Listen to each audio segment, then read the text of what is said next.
Good evening, welcome to our 2021 Dana Point Historical Society annual meeting. Thank you for responding to the meeting invitation and for managing the technology to be with us this evening.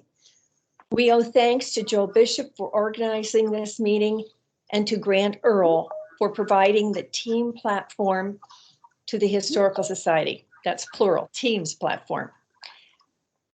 Because this is an annual meeting, I will call a brief business meeting to order. Recording Secretary Heidi Hyde has sent the minutes of the 2020 annual meeting to me, and it serves as my guide for this meeting. Treasurer Gary Prenevost has submitted the 2020 financial report to be reviewed by the Board of Directors at our February 8th board meeting. Both reports will be available after that date by request. Thanks to editor Max Brown, our January newsdrugger reviewed our 2020 activities. To the extent possible, we will pursue our traditional calendar in 2021 as permitted by COVID-19 guidelines and the safety of our volunteers. We hope to offer scholarships this year, although we will not be able to have a dinner fundraiser, at least it doesn't look like we will be at this time.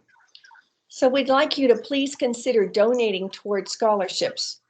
$20, $50 donations would equal a $1,000 scholarship, or $40, $25 donations would create a second scholarship, and we give two $1,000 scholarships.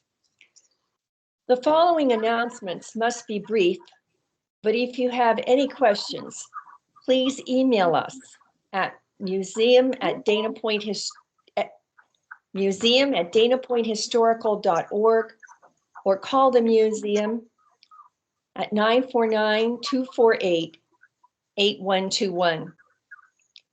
We will try to return your call within 48 hours. The big news tonight is that Dana Point has been named the first whale heritage site in North America.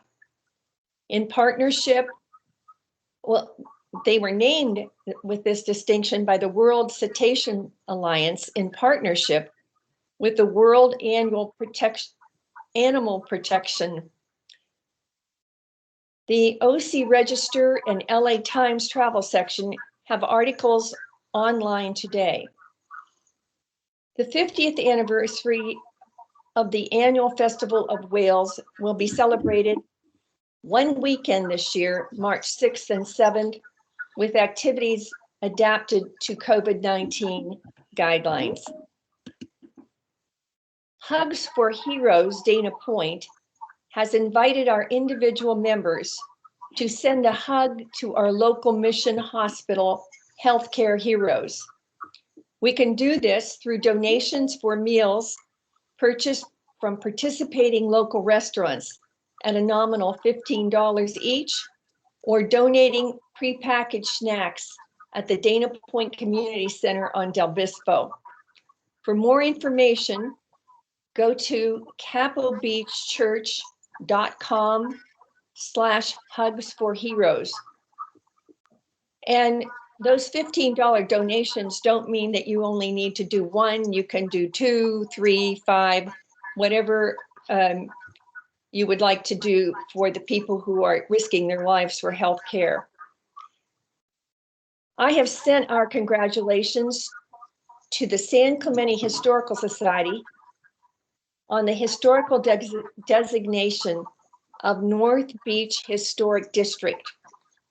One of our most successful meetings was a tour of the Casino San Clemente in September of 2013. So I have asked Larry Culbertson, the president of the Historical Society in San Clemente, if we can tour the Miramar Theater when it is restored. Both the Orange County, there were two articles in the Orange County Register on Sunday, January 10th, and again on January 14th, if you wish to look those up online. The restored 1928 Ole Hansen Beach Club was already listed on the National Register. So this is a big honor for San Clemente, although they have been working on it for over 10 years. So it's been a project and they're not finished yet. Our project of archiving and entering our collections into the Past Perfect system continues. This is done by a graduate student on an hourly basis with the goal of storing copies of photographs and items on the cloud in the near future with Grant Earl's help. Sandy Iverson has informed us that she will be moving to be close to her grandchildren this spring, and Sandy and Carl are moving to Tennessee. So we are looking for a volunteer to help with our historic photo collection. We hope to arrange a programming for February, depending on the availability of speakers we have contacted too, and we're working on that. And with that, I will turn the meeting over to our parliamentarian, Joel Bishop, who will guide us with the approval of the slate of nominated officers and directors, followed by our guest speaker, Eric Jessen. And I want to personally thank Eric for being our speaker tonight. But first, we're going to elect officers. Joel? Thank you very much. Every year at our annual meeting, we elect our board of directors for the coming year. The board of directors slate has been approved and voted upon by the board. And at this meeting, we look for anybody else who would be interested in serving on the board, or anybody who would nominate somebody else to serve on the board as well. At this time, you've all received the slate, either in the newsletter or when you signed up for this meeting or on our website. And so we'd like to have a vote of the members if you have not already voted. Currently, 18 people have submitted their votes in the affirmative via mail. So if you can look at your little conversation icon in the top, we have a link to a ballot. And maybe Grant could put that up again because it probably got lost in the link. The link has been reposted to the survey. Thank you. In the meeting chat. So in the meeting chat, I still don't see it.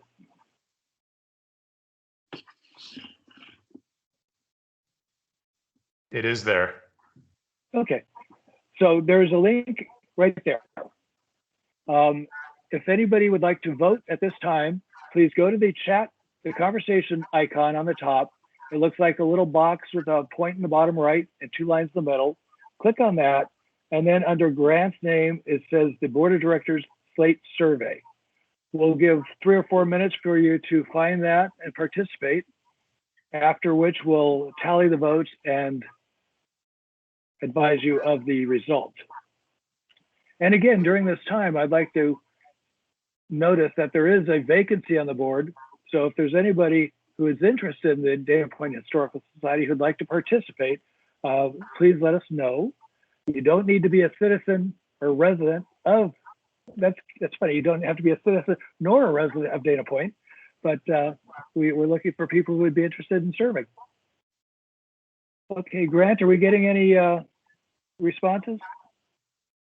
We do have a few responses, yes. We have 8 responses. Joel, people will need to scroll up to the top of the conversations from all the things that have happened. So, and look for Grant Earl's icon. Max, I reposted it down on the bottom.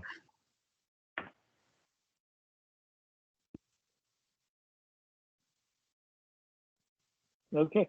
And there's a red dot with Grant where Grant is, and people can click on that. It will take them out. They can vote and then close that window and then go back to the meeting.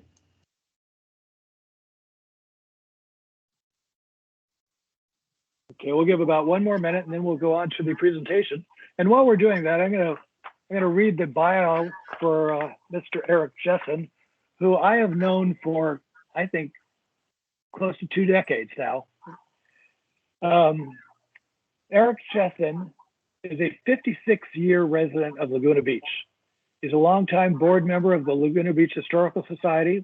In 2005, Eric retired as chief of the County of Orange Harbors, Beaches, and Parks Department. He's also served as the chairman of the Historic Advisory Board that performed the original survey of historical buildings in Laguna Beach. And he was the president of the South Coast Water District. He received a Call of Service Award, sometimes called the Lifetime Achievement Award, from President Barack Obama in 2015, which honors those who complete more than 4,000 hours of community service over the course of their lifetime.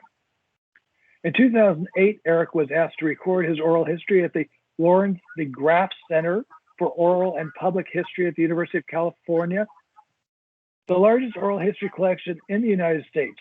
A question and answer session will follow this presentation. So with that, I'm going to hold off on Eric for 1 minute. Do we have tally results, Grant?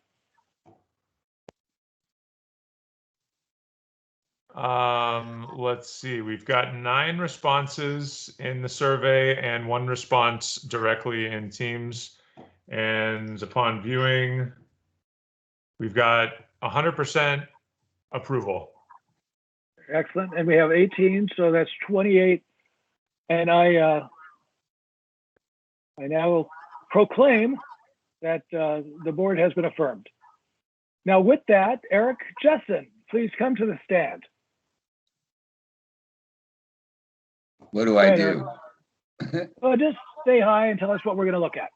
Oh, okay. Well, this project started back in 2004, and 6 months before I retired, the Board of Supervisors offices here in Orange County requested that I develop a comprehensive video history of the entire Harbors, Beaches, and Parks system, which is now 70,000 acres in size, including regional trails, regional historic sites, regional open spaces, and the system of community and neighborhood parks and open spaces established by my office in the then unincorporated communities such as Lemon Heights, North Tustin, Rancho Santa Margarita, Laguna Niguel, Laguna Hills, Lake Forest, El Toro, Coto de Caza, Dana Point, etc. So almost every day during my final 6 months at the county, my trusted staff member, Harry Huggins, and I would set out during doing just that. And we'd go to 1 or 2 of the facilities, and I'd rattle off the top of my head some details about how each facility was established and developed, plus detailing the groundwork that we laid out in the County of Orange General Plan, the vision for future regional parks. Now, the video cassettes slumbered in Never Never Land, really, until several years ago when Harry Huggins found them and surprised me by bringing them to my cabin at Mount Whitney Portal. And it turned out that some of the cassettes were recorded over with vacation trips, etc. Another former member of my staff, Rick Sherry, reviewed what was left and developed an Excel spreadsheet as a roadmap of where Harry and I had to go and re-record missing locations. And that is why I am 13 years older in some of locations than in others, okay?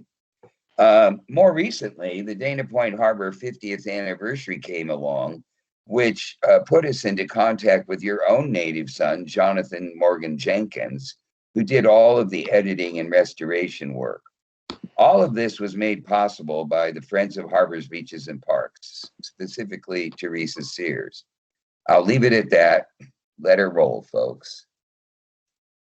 Okay.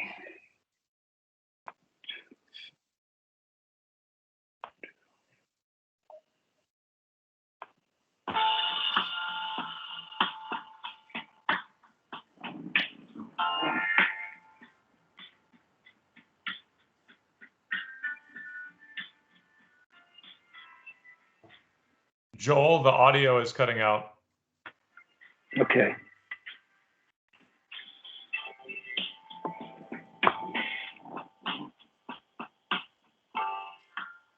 As we look out across the south end of Salt Creek Beach Park, we see the Dana Point headlands in the distance, behind which Dana Point Harbor is constructed.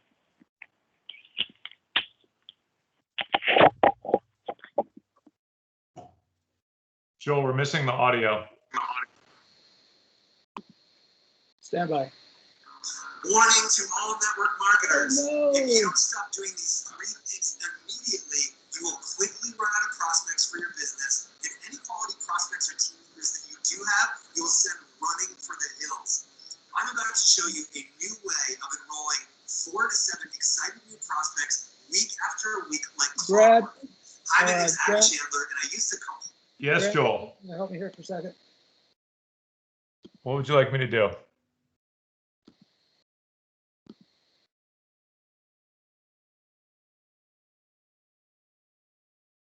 When you share, you should be able to share system audio.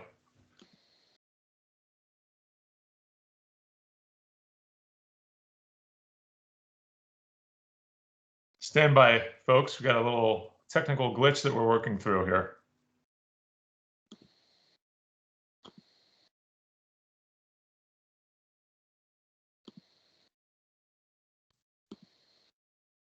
What is going on?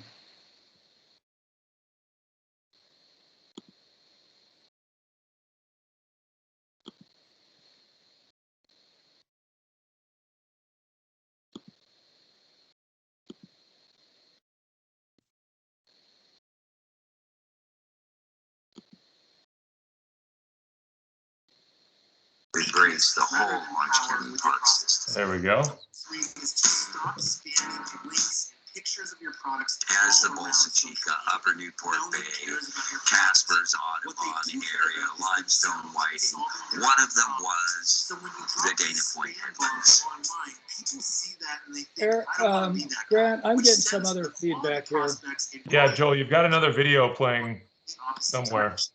When you drop these outdated methods for a real system, like the upside down enrollment method, you get some much I don't needed know where it leverage is. in your business by employing systems and automation. You have multiple tabs open there. Yeah, I killed it. I'm going to start over. I'm sorry, guys.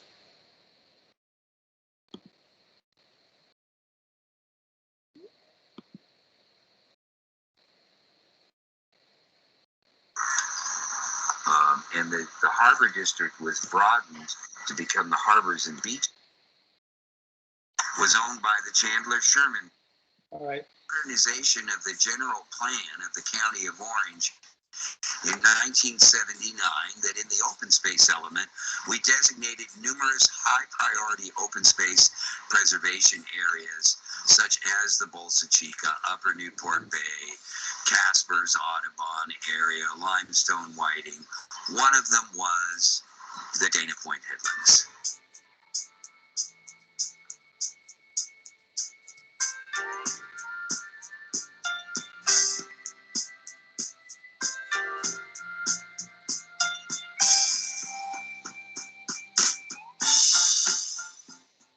And although we never had a proposed regional park in our master plan on the headlands, as things played out in the long run, when the developers got underway, once the city of Dana Point was incorporated, the numerous foundations, private charitable trusts, and various state agencies came up with the funding to purchase most of the land on the Dana Point headlands in an ecological preserve.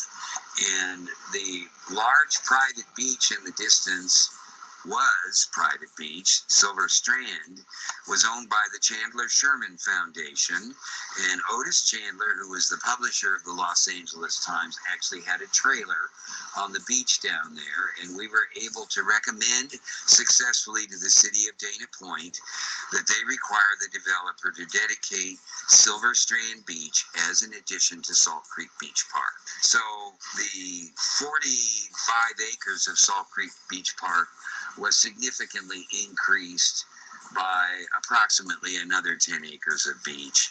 And then on top of that, there's Tidelands beaches in the foreground that are the property of the people of the state of California.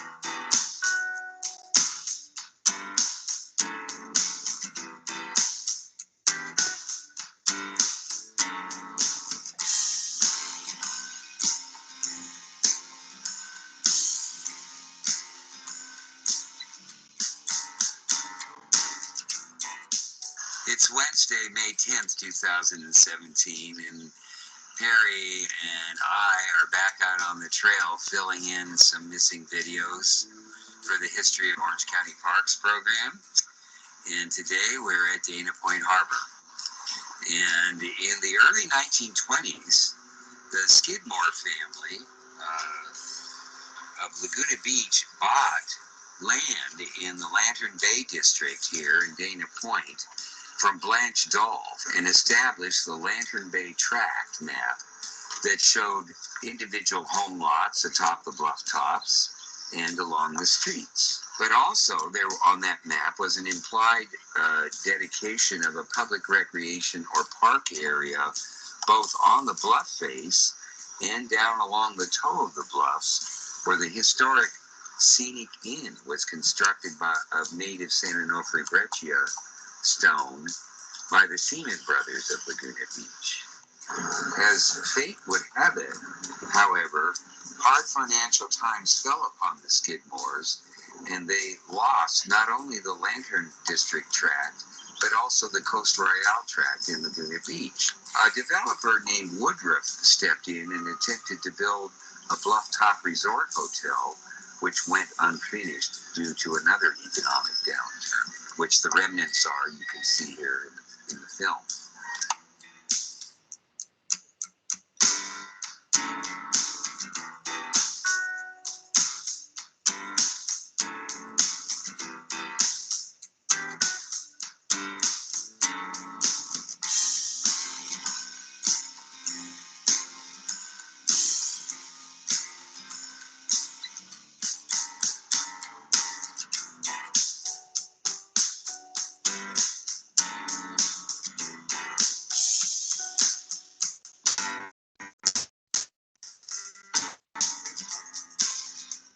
In the early 1800s, Richard Henry Dana sailed up the California coast on the ship the Pilgrim, which one day dropped anchor behind this promontory of land, which was later named in his honor, the Dana Point Headlands. One of the greatest accomplishments in the history of the Orange County Park System was the transfer of the state public tidelands to Orange County as trustee in 1911. But unlike today, where the names of my colleagues and my staff and myself are known, we don't know who the mastermind of the tidelands transfer was and who did the work to get it done. But nevertheless, the tidelands essentially gave birth to the Harbor District, which was approved by public vote in 1934, which later gave birth to Dana Point Harbor and Newport Harbor and Sunset Harbor. And the Harbor District was broadened to become the Harbors and Beaches District in 1948 to embrace, and then subsequently to the Harbors, Beaches, and Parks District to embrace the whole Orange County Park System.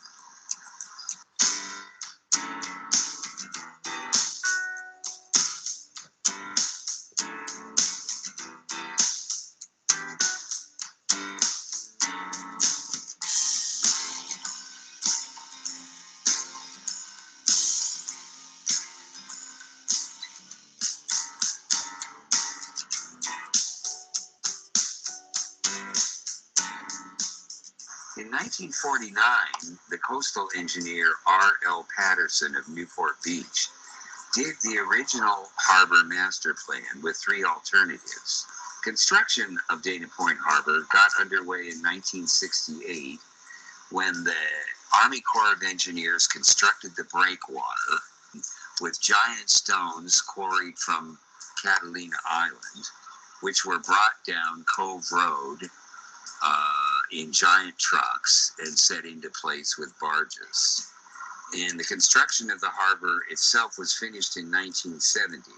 And like I mentioned, with the buildings, so many buildings being built at the same time at Miles Square Regional Park and Mason in the 70s, they began to show deterioration after about 40 years. And so around the year 2000, we got underway with plans to revitalize and redevelop Dana Point Harbor.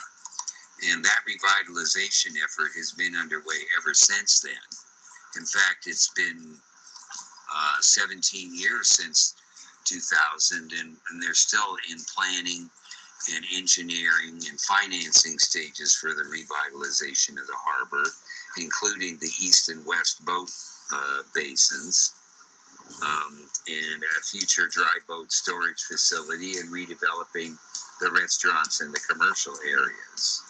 The one thing that we were able to get done before I retired was construction of a major new public boat launch for the people who trailer their boats from the inland to this location in the harbor so that they can go out to sea.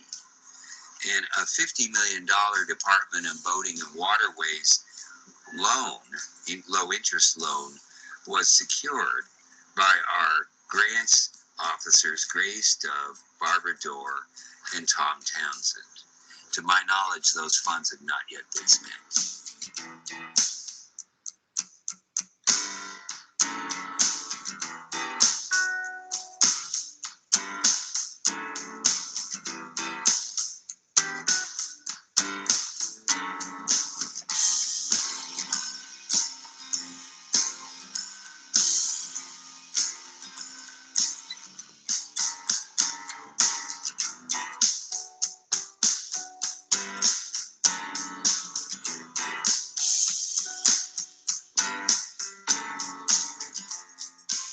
And we're here now in another of the local neighborhood parks that we established at Orange County Harbors, Beaches, and Parks for the future incorporated city of Dana Point, overlooking Dana Point Harbor.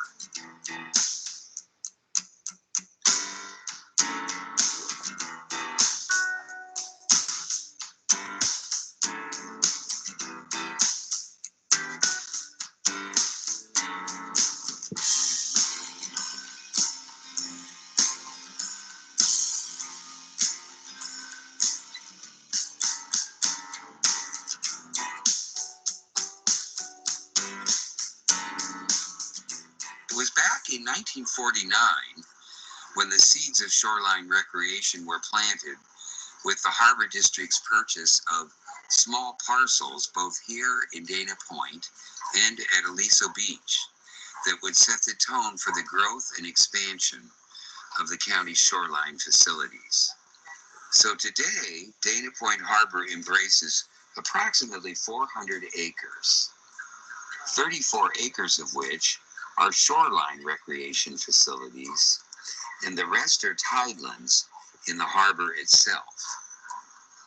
Between 1965 and 1982, the Orange County Harbors, Beaches, and Parks District acquired more landside parcels, culminating in Lantern Bay Park from a dedication from the Smythe Brothers Development Company that encompasses 16 1/2 acres.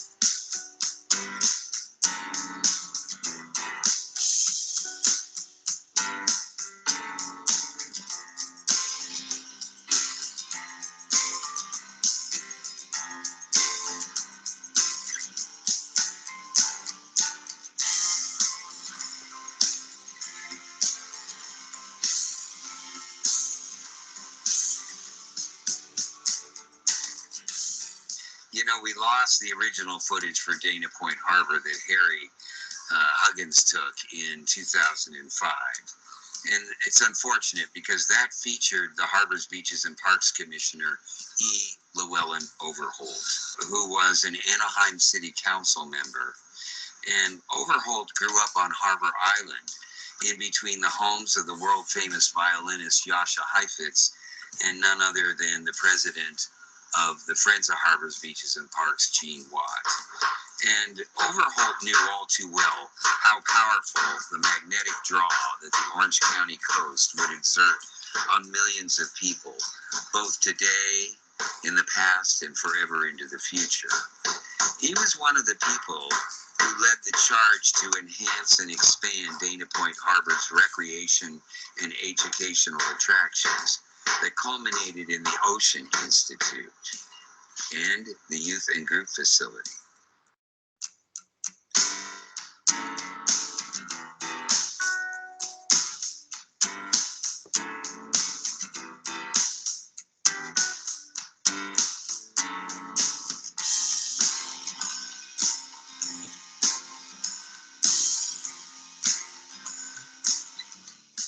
Project to work on this, to survey all of our parkland acquisition history. It's going to be beneficial, I hope, for the staff in the future. And what we're doing here is catching the guy that really did all the grunt work on this project, Mr. Harry Huggins, who I had the pleasure of hiring to come to work for Harbors, Beaches, and Parks as an illustrious planner, and became an acquisitions and assets manager for the modern day Orange County Parks Department. How many years have you been retired now, Harry? 27 years I worked at the county, and I've been retired 3 years, 3 months. 3 years and 3 months. And guess what he used to be at one time? He used to be the executive assistant to the chief of police of the city of Irvine, named Leo Pert. Was that his name? Yes, it was. And Yeah. before that, the assistant to the police chief in Garden Grove, Yeah, Frank Kessler. right. Okay. Special projects. So Harry, that's why you see Harry in the credits, because he's done all the video stuff. And he found the videos after they were misplaced, which is why we're able to finish this project today. Thank you, Eric.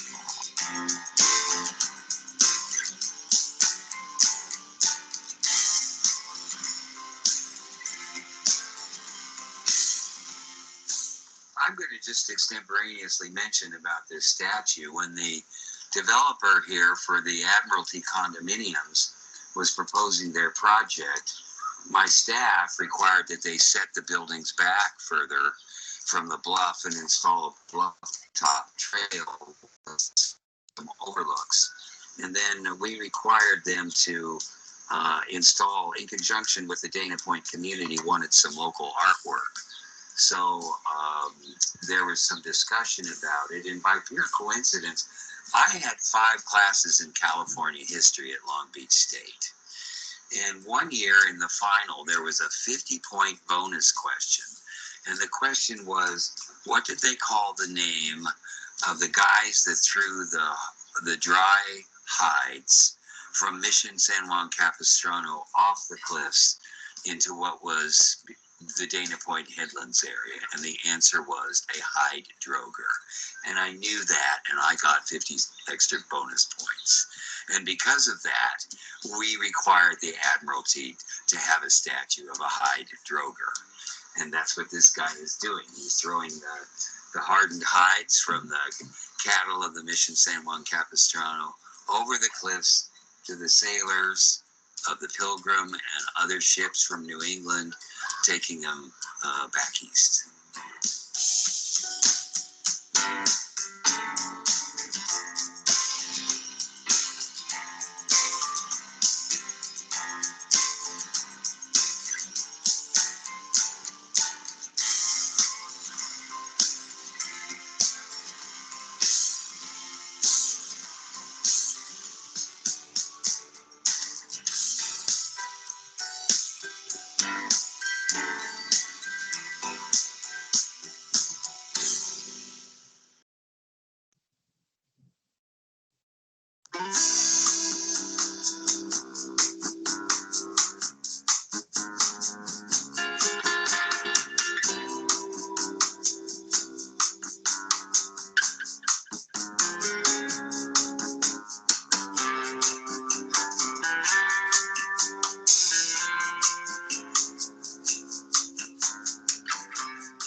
the Orange County Board of Supervisors unanimously adopted a resolution directing harbors, beaches, and parks to become very aggressive in seeking to establish more coastal recreation facilities. And this was out of recognition of the fact that all of the county residents go to the beach. It doesn't make any difference whether they live inland or in the central county or at the beach.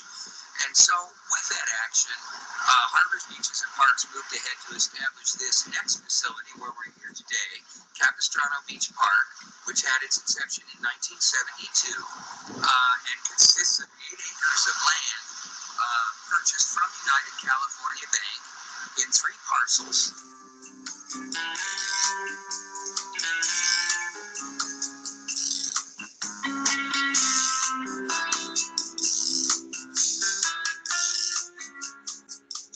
The property had been fenced off from the coast highway by an old rusted chain link fence, which the public persisted in trespassing by cutting holes in the fence. And so the original name of the park was called Hole in the Fence Beach. And you can see we have a nice beach here, as well as active recreation facilities such as the basketball facility. And in the distance, up on the bluff tops, you get to see a relationship that we sought to establish often in all of our regional facilities, many times placing them near local recreation facilities. Up on the bluff where the pine trees are is Pine Bluff Park, which is a community park in the Capitol Beach area of Dana Point.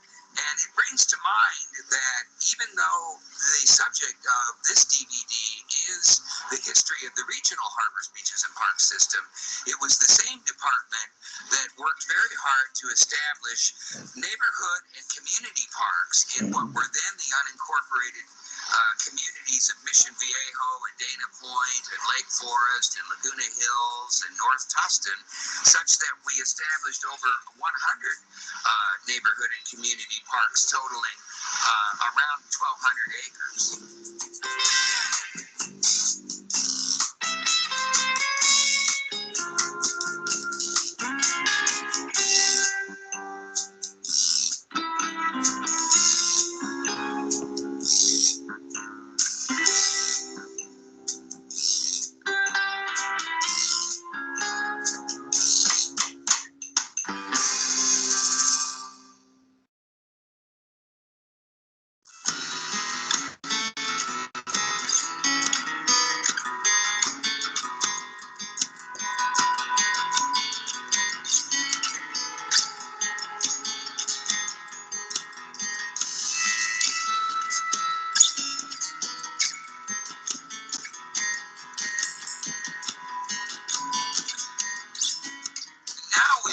Pochi Beach in the city of Dana Point.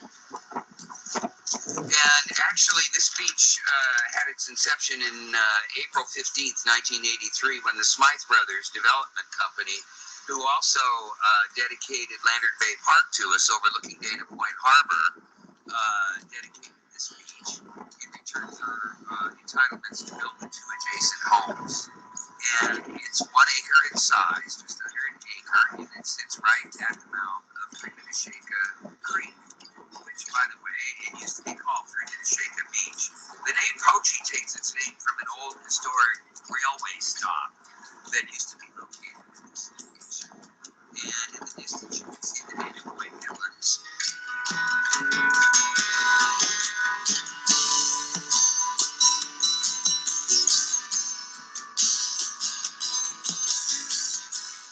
As you look up the coast in front of the homes along Beach Road here in Capistrano Beach, there's a program underway where a series of scores and scores of lateral beach easements are falling into place so that ultimately Pochi Beach one day will be linked physically with Capistrano Beach Park at the other end of Beach Road.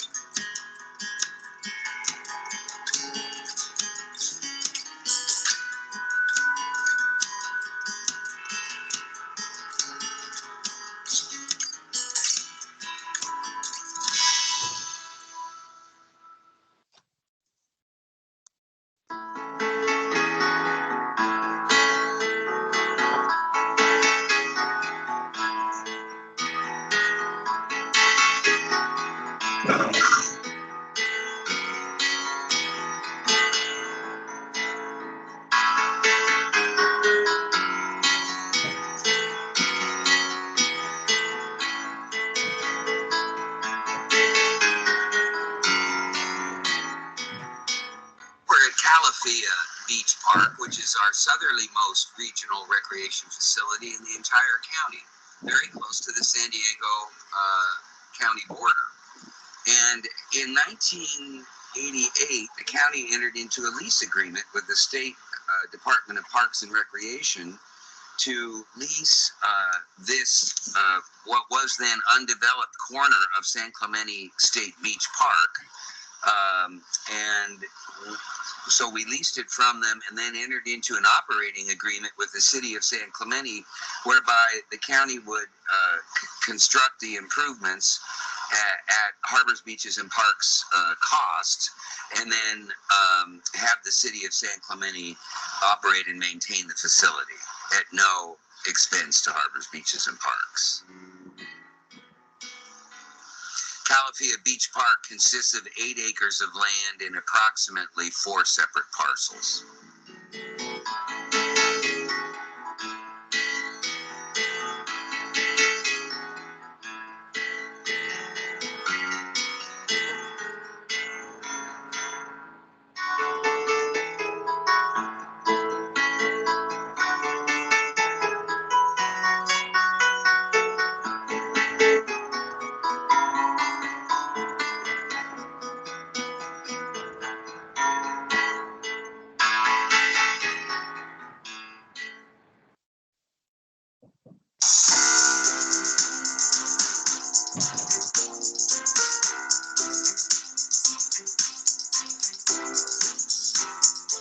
There's one more category of land earmarked for future regional parks: Orange County landfills.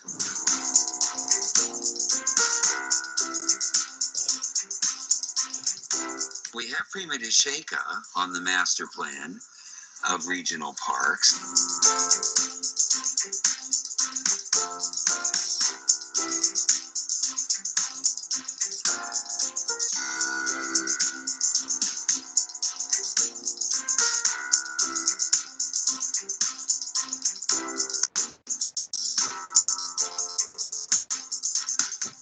The Bowerman landfill here at Limestone Canyon.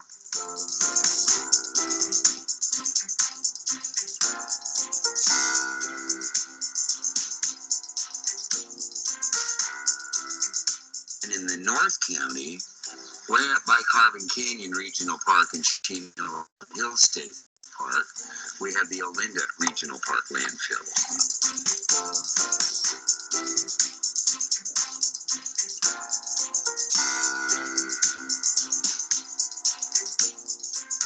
And these are earmarked for future regional parks after they've been capped and remediated and will ultimately be converted to a variety of uses, including golf courses, skateboard parks, and whatever unknown, popular at the time, recreational pursuits there may be in the future.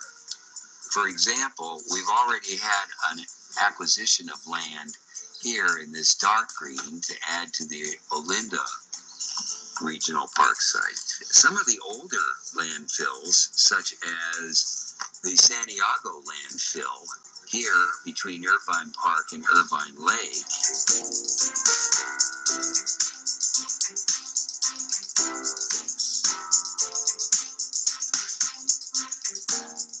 the Coyote Canyon landfill that used to serve the coastal county area, were long closed and capped years ago and have been refurbished and turned into wildlife habitat sites. Other lands await the opportunity to become future parklands in the future. And some of these include polluted industrial sites or pristine lands along the skirt of the Cleveland National Forest. It's up to future generations of Orange County Parks planners, designers, and rangers to keep the system flourishing and growing, just like the founders of the Harbor District did, and those who evolved that district from Harbor District to Harbors, Beaches, and Parks District, creating opportunities for my colleagues and myself to expand from 7,000 acres to 60,000 acres. This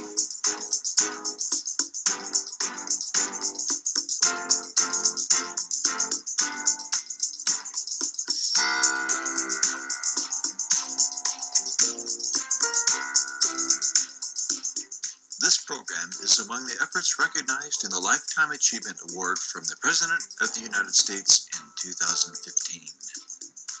Supplemental information on the history of the Orange County Park System is included in the California State University Fullerton Center for Oral and Public History, interview number 2061 of Eric Jessen by Joanna Brand, published in 2008.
All right, Joel, just stop sharing your screen. I'm trying to get there. Thank you. Perfect. Okay, now we have some time for questions. You can either type them in the chat window, which is the preferred way to do it. So Eric, that took you what, 15 years to complete that little project?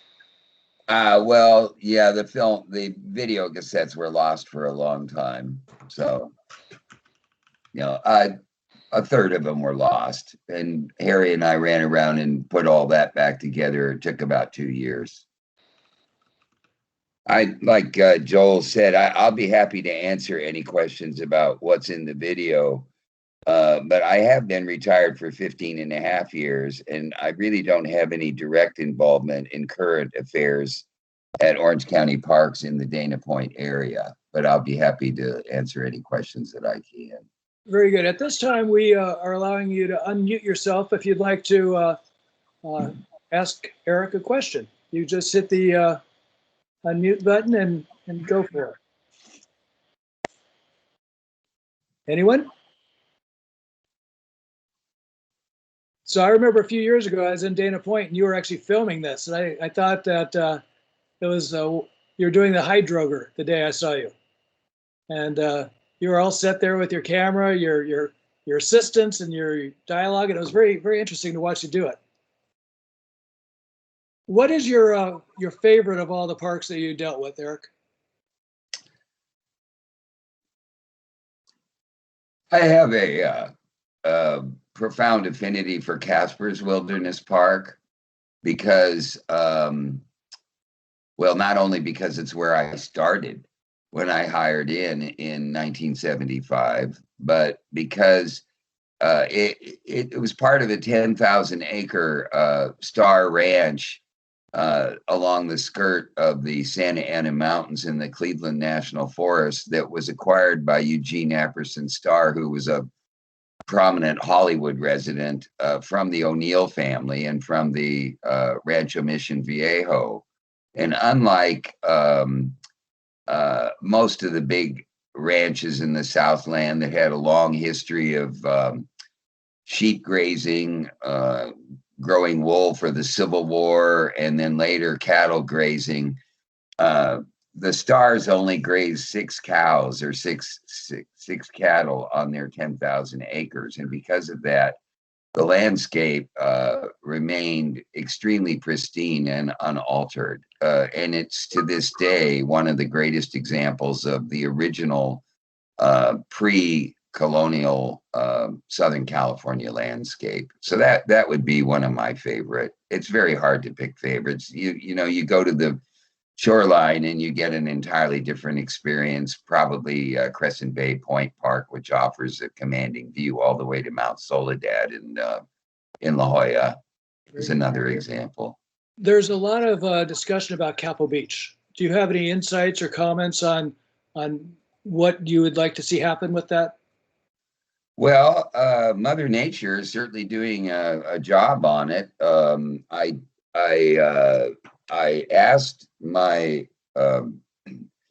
successor, Scott Thomas, who is the design and planning manager for OC Parks, to give me a little bit of summary. He's since retired, but only in November, so he was pretty much up to speed with it.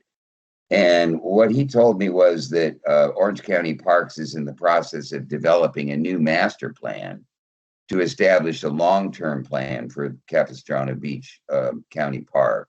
And for those of you that don't live in this immediate area, it's being subject to global warming and rising tides. And a lot of the facilities like the basketball courts that you saw and parking facilities and whatnot have been destroyed in recent storms. So the new master plan updates the original 1980 master plan with a focus on resiliency and safety and accessibility. And from what I understand, 2 public workshops were held at the Orange County Sailing and Events Center at Dana Point Harbor, and a 3rd workshop to present the final master plan has been postponed due to the pandemic.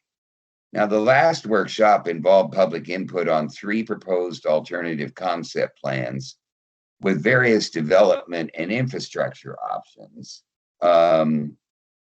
that involve managed retreat, sustainable and safe improvements, and improved access. And Orange County Parks it continues to encourage the public and stakeholders to provide input by posting the input on their website, which is ocparks.com/beaches/Capistrano/master plan. One of the things that I found particularly interesting, though, in the next steps, which I'm very encouraged to hear about, is that Orange County Parks is exploring any interest in establishing a regional work group with agencies and stakeholders within the Oceanside Littoral Cell. Now, you know, as we look at our overall regional shoreline, we have obviously Santa Monica Bay to the north of the Palos Verdes Peninsula, and San Pedro Bay to the south. And then we have the core offshore shoreline area in Orange County coming down to the Dana Point headlands. But south of the Dana Point headlands, the whole physiographic province changes and is characteristic of the shoreline all the way into San Diego. And so that's why it has the name, the Oceanside Littoral Cell. Very good. There's a question. Does the Dana Point Harbor, is it threatened by rising sea levels? I would assume that all coastal facilities would be threatened by rising sea levels unless they are perched atop tall bluffs that hopefully don't collapse, which is also a problem we've seen with collapsing bluffs in San Diego County and even in Capistrano Beach one year when it collapsed and closed off the railroad and the coast highway for a long time. Okay. We've had similar problems like this for decades at Aliso Beach County Park in Laguna Beach, where we kept having to replace a parking lot at the south end of the beach below the Gucci mansion for years because it kept getting ripped off by giant storms that were tossing the huge plates of asphalt around like flipping pancakes. And we finally just decided to stop throwing good money after bad. So we removed the parking lot and installed large 2-ton stone boulders, and then let Mother Nature take its course to cover them all over. And it's a broad sandy beach now. But as far as a hardscape, we just couldn't. It just wouldn't withstand the changes. And this was going on 40 years ago. Likewise, Aliso Pier, we had to demolish as well because unlike all the other piers in Orange County, it was constructed of concrete rather than wooden timbers, and concrete structures cannot move, ebb and flow. It's kind of like a frame house in an earthquake. It can give without necessarily collapsing versus a concrete building, which collapses. So eventually with the shifting tides from the south swells to the northwest swells, it started to crack the concrete in the pier.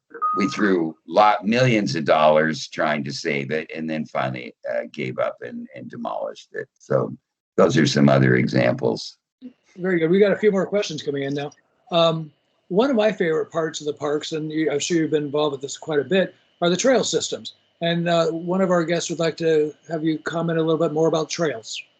Well, there are over 300 miles of Class 1 and Class 2 regional bikeways all over the county. The Class 1s are the off-road ones. For example, the linear ones that along the mother of all the regional trails, which is the Santa Ana River Trail, which basically starts way up in San Bernardino County and comes down through 3 counties right down to the Huntington Beach, Newport Beach boundary on the Santa Ana River. Aliso Creek Trail, the San Juan Creek Trail, the Serrano Creek Trail, those are examples, Peters Canyon Trail and so forth. And then a lot of those regional trails that are along the open space and river and creek corridors that I just recited will have a regional bicycle trail on one side of the creek, and on the other side they have regional equestrian trails, of which there's about 150 miles of regional equestrian trails. And then on the Class 2, those are the on-road trails, which of course are much more numerous. And we wherever we drive, we see striped bicycle trails on the major arterial highways and many side streets as well. And they were entirely different animal, because it's one thing, like, for example, for me to go out and negotiate with the Irvine Company for a 5,600 acre dedication at Limestone Park. in just a series of settings and have them set up the dedication in return for development entitlements to build their communities in Irvine, for example. But in the case of trails, it's like one little segment falling into place at a time. And you got the trail on a master plan, and you might get a dedication of trail right away, way up in Anaheim. And you're trying to get down to the shoreline, and it takes decades for individual real estate transactions and dealings with landowners to either sell us rights of way, or more commonly to dedicate them in return for development entitlements when they get ready to redevelop their property. Thank you. We have time for a couple more questions. There's one here. Is there an estimated timeline to convert the Prima Deccia landfill into a regional park? That's a very good question. What we call the useful life of a landfill is established in the early planning, when landfills are being planned way out in the future. And so when Prima Deccia was being planned, just like the Bowerman landfill in North Irvine, the useful lives of those, I'll just pick a number off the top of my head, don't hold me to accuracy, but we'll just say that the useful life was assumed to be 50 years. Based on the rate by which the residents generate trash. Okay. Now, sometimes that useful life can be extended with advancing technology, in which, for example, our green waste bins now produce mulch, which is resold and used in our yards and other public places. So that doesn't take up so much capacity as it would have if we didn't have green waste recycling, and likewise with recyclables such as glass and metal and plastics. And so, but here's what happened. The Orange County bankruptcy happened in 1986. And one of the ways that the county was able to finance its way out of the bankruptcy was to allow neighboring counties to bring their material into our landfill system, from Riverside County, San Diego County, and to some extent Los Angeles County. And so that tended to shorten the 50-year lifespan of a landfill. So I can't give you a date, because actually in the case of Prima Deccia, it's huge. It's 2,000 acres. You saw some of the footage in the video, but when you drive up over La Plata and down into San Clemente, you can look off in both directions and see that there's a huge amount of capacity there remaining. Yeah, very good. I would say, we're probably, just hazarding a guess, I would say that we're probably thinking, not thinking, but, that the useful life of Prima Deccia has at least got to be another 20 years, if not longer, maybe 30. And then you go through the process of capping it and then remediating it, which is a fancy word for degassing it from methane gas. And that's why you saw some of those, I'll call them smokestacks at the landfills. Basically what they're doing is they're degassing, and then there's settling that occurs. Although when they put the layers of soil over trash in the landfills now, they do compact it, but I don't know whether they compact it. They don't compact it necessarily well enough that you could run right out and build buildings on it. So that would require a lot of remedial work. That's why it's envisioned that they would most likely become facilities similar to golf courses and that kind of thing. But, there's some variety in the terrain, and certainly there'll be opportunities for hardscape facilities like skateboarding and whatever other, model airplane flying and whatever other kinds of activities that are yet to be invented by future recreationists. Okay, well, maybe one more here.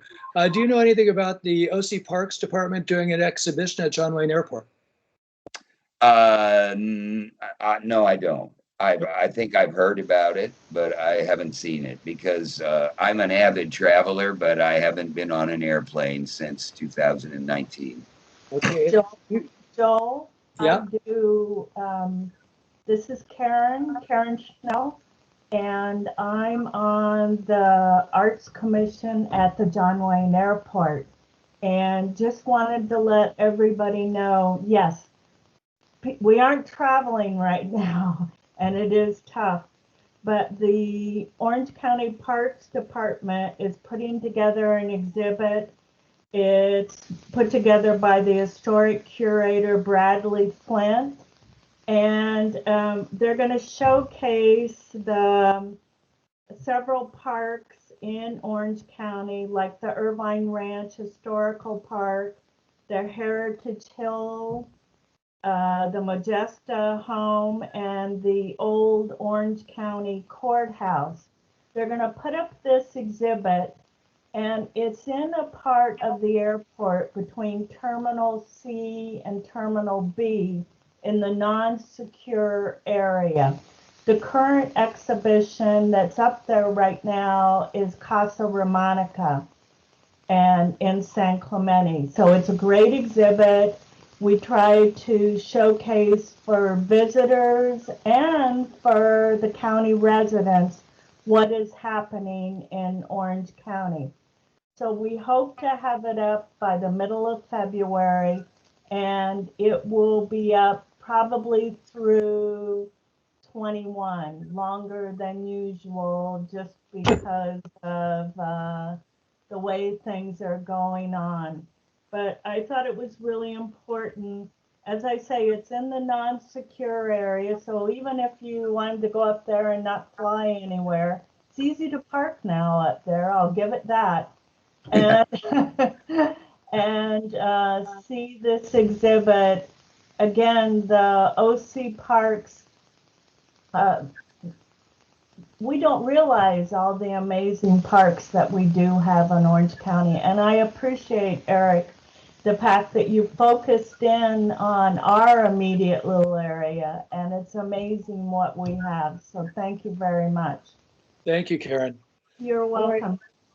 I should mention that we have, there's 14 chapters in this, and what you saw was chapter 7.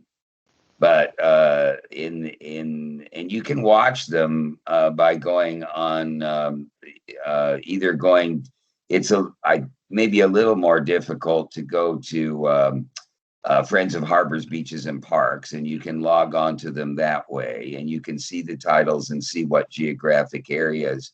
Using an example, we tried to mix things up. We didn't just want to do wilderness parks and bore people with that. It's better to, if you're in a geographic area where you've got wilderness parks and you've got a harbor and you've got a historic site, we deliberately tried to put those together in the same one. Like, for example, the old Orange County Courthouse and the newest of the regional parks, which is the Tustin Lighter than Air Station, even featuring a blimp ride. I mean, we got in a blimp and went up and did video. It was fabulous. So those are a lot of fun to watch. You can get to them, I think, actually more easily. It's been brought to my attention by just Googling YouTube and my name, and just about all that stuff pops up with other programs, because I do a lot of stuff for museums as well.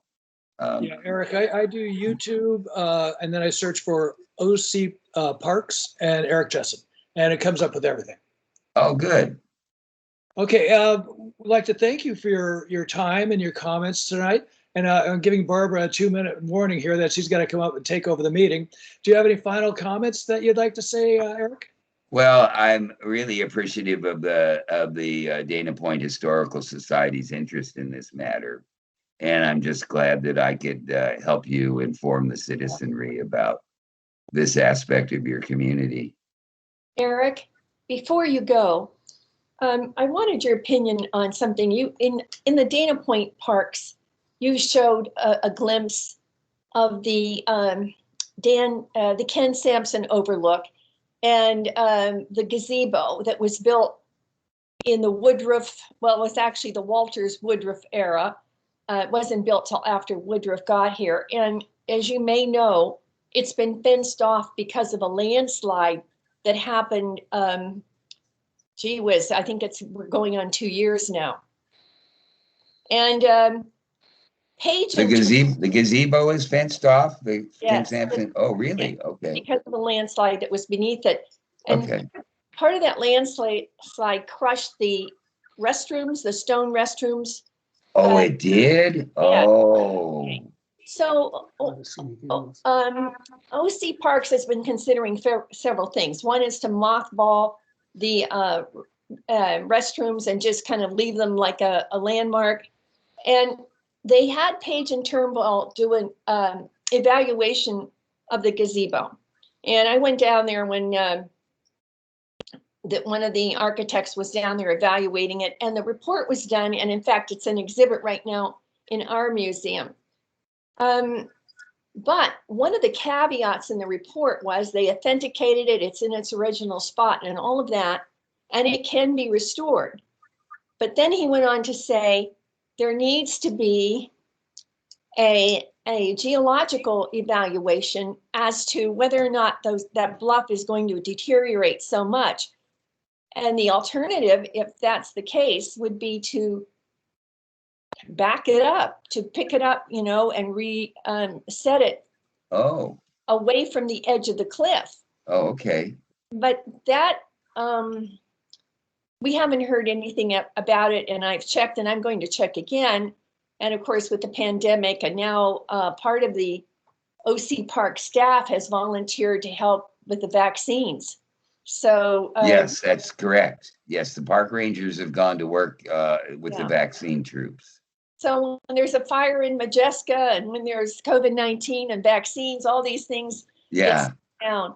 But I just wondered what your thoughts are about that bluff and the deterioration. Well, it's a very good question. It's not a new issue, because one of the things that happened a long time ago, not too much longer after I joined OC Parks in January of 1975, there was a big bluff failure below, I believe it's the Quiet Cannon restaurant, and it came down on Cove Road, and you'll see the concrete interlocking ties that were filled in there. That cost us several $1 million. That we had to pay for out of Harbors, Beaches, and Parks funds, and it was, it just exemplifies the natural erosion that goes on the bluff faces with the passage of time. With Heisler Park in North Laguna, adjacent to the Las Brisas and the Laguna Art Museum, when that park was dedicated in 1906, the face of the bluffs has retreated 100 feet since 1906. So the park is still very beautiful and very much loved and stuff, but most people don't realize that it was, at one time, it was 3 times wider than what it is now. I remember when the thing that first struck me about bluff erosion was, even though my family built their first home in Laguna in 1923, if your dad was an engineer and your grandfather was an engineer, there was no living to be made in Orange County. You had to have offices in Los Angeles, and you lived in Los Angeles. And so I grew up in Beverlywood, and we used to go to the Deauville Beach Club, where my parents were members, which is near the Marion Davies estate in Santa Monica on the Coast Highway.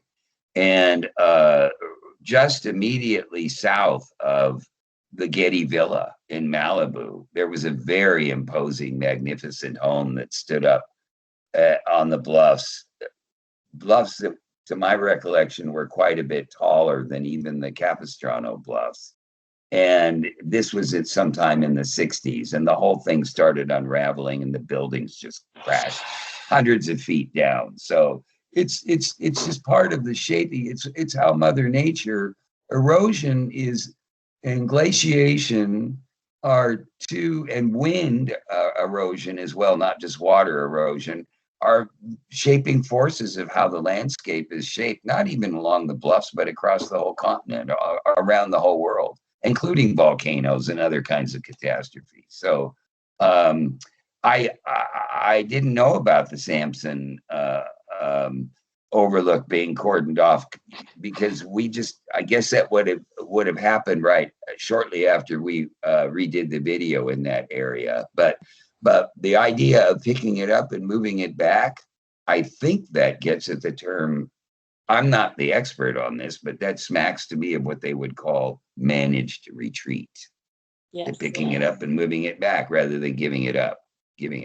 Were the wonderful stone buildings and restroom and stuff at the bottom, were they destroyed or just covered in dirt? Well, the ceiling caved in, and they haven't been used or repaired since then. Okay. And, yeah. Hopefully the rock walls are strong enough and that they could,